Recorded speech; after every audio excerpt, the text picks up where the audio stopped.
Viral, momen haru murid SMA beri sepatu untuk teman kelasnya, tak mampu tahan air mata. Tengah beredar sebuah video yang memperlihatkan momen haru yang dialami oleh seorang murid SMA.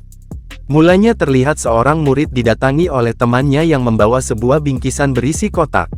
Sembari tersenyum, temannya pun tampak bersemangat menunjukkan isi kotak tersebut yang ternyata sepasang sepatu.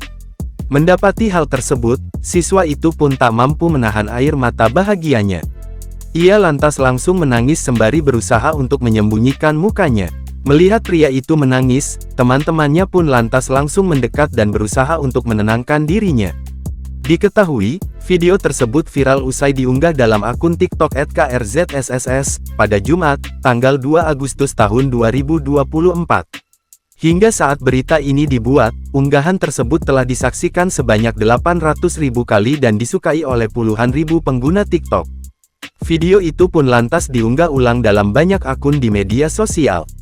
Warganet yang menyaksikan unggahan tersebut pun ramai memberikan komentar. Belum diketahui lokasi peristiwa itu terjadi. Pihak TribunSumsel.com masih mencari informasi yang lebih mendalam terkait video viral tersebut.